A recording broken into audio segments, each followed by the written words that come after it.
Nous vous saluons, bien-aimés téléspectateurs et auditeurs.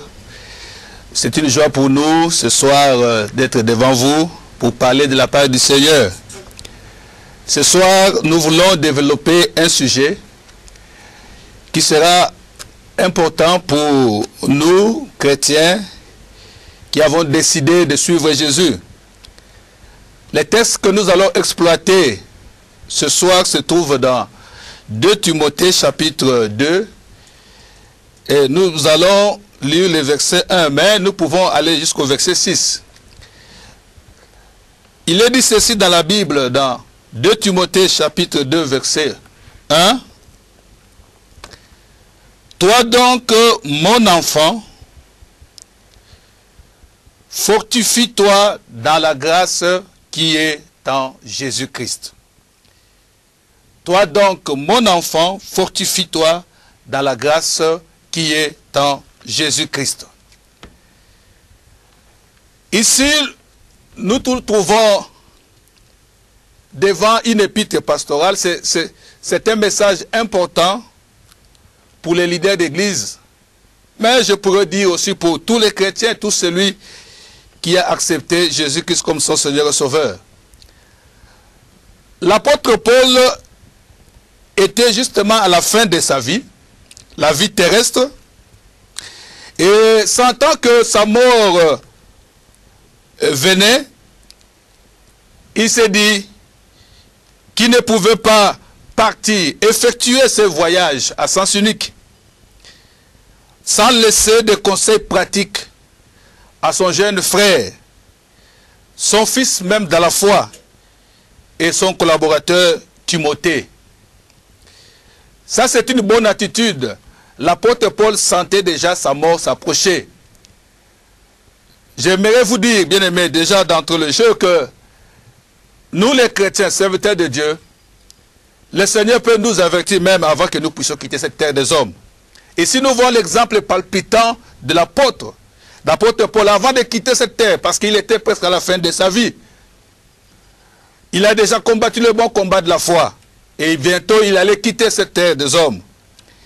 Mais il ne pouvait pas partir sans laisser des conseils pratiques à son jeune frère, son fils dans la foi, et qui est en même temps son collaborateur, parce qu'ils ont travaillé ensemble pour l'épanouissement de l'œuvre de Dieu. Le souhait qui anime l'apôtre Paul, ici, était de voir, après lui, même si quand il ne sera pas là, que son fils, son jeune frère et son collaborateur Timothée puissent exceller dans le ministère, puissent avoir le succès dans le ministère. C'était ça le souhait de l'apôtre. C'était ça que visait l'apôtre. Il se disait, même si je ne serai plus là, mais je veux qu'après moi, que Timothée puisse exceller dans le ministère, puisse avoir du succès dans le ministère. Ça, c'est une attitude merveilleuse d'un homme de Dieu. Il a le souci de voir son fils dans la foi exceller, avoir du succès, même plus que lui. Bon, il est parfois rare aujourd'hui de voir de tels serviteurs de Dieu, d'avoir de tels serviteurs de Dieu. Des serviteurs de Dieu qui ont le souci de voir leur fils exceller, aller travailler plus qu'eux. Au contraire, nous voyons dans notre contexte beaucoup de serviteurs de Dieu qui freinent, qui ne veulent pas voir leurs fils dans la foi travailler plus qu'eux. Ils mettent même les bateaux dans les roues parce que s'ils voient, ils remarquent qu'un jeune serviteur se lève avec la puissance, le feu de Dieu. Au lieu d'être content de pousser ses frères, ce jeune frère, son fils dans le ministère, de faire plus que lui. Mais malheureusement, nous constatons que beaucoup de serviteurs de Dieu, au lieu de souhaiter le succès, de voir le succès de leur fils dans la foi, ils veulent le contraire. Ils les empêchent même d'aller de l'avant. Ah non, comme tout le monde est derrière, crie Amen derrière lui, il risque de me dépasser. Mais ça doit être le souhait d'un vrai serviteur de Dieu. Un bon leader doit souhaiter que ses enfants puissent aller plus que lui, travailler plus que lui. C'est ça la pensée du Seigneur. Et si nous voyons l'apôtre Paul, le souhait qu'il anime, même s'il ne sera pas là, mais il voulait qu'après lui, que Timothée puisse exceller dans le ministère. Et ici, il est en train de donner des conseils pratiques. Mais ce soir, ou bien à ce moment, nous allons parler d'un seul conseil pratique que nous avons lu. Il dit ceci: toi donc, mon enfant, fortifie-toi dans la grâce qui est en Jésus-Christ. L'apôtre Paul se met à la place d'un bon leader parce que il est animé d'un esprit qui était aussi en Jésus. Jésus pouvait dire: vous pouvez faire des choses de plus que moi. Et c'est ça l'attitude d'un bon serviteur de Dieu. Et nous voyons que l'apôtre Paul, ici, en lisant la vie de l'apôtre Paul, nous dirons qu'il était mieux placé pour donner ses conseils pratiques à Timothée. Fortifie-toi dans la grâce qui est en Jésus-Christ. Pourquoi alors disons-nous que l'apôtre Paul était bien placé pour donner ses conseils? Nous allons ici prendre deux éléments. Premièrement, l'apôtre Paul est un homme expérimenté. Il était bien placé pour donner ses conseils, ses sages conseils à Timothée.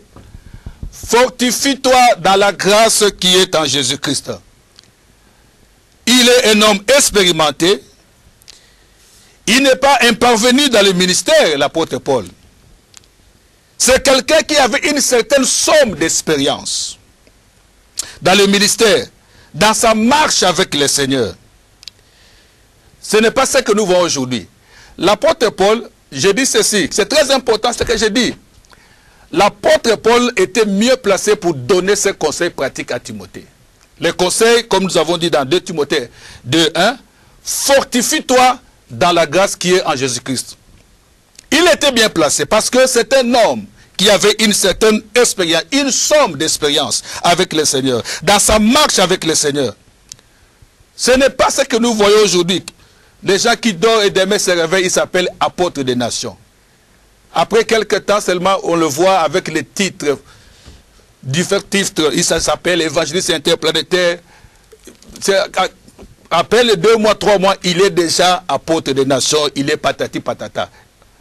Ça, c'est de la foutaise. Mais ici, dans la vie de l'apôtre Paul, nous voyons que l'apôtre Paul, qui se met devant Timothée pour donner des conseils, n'est pas un nouveau. C'est quelqu'un qui a une certaine somme d'expérience.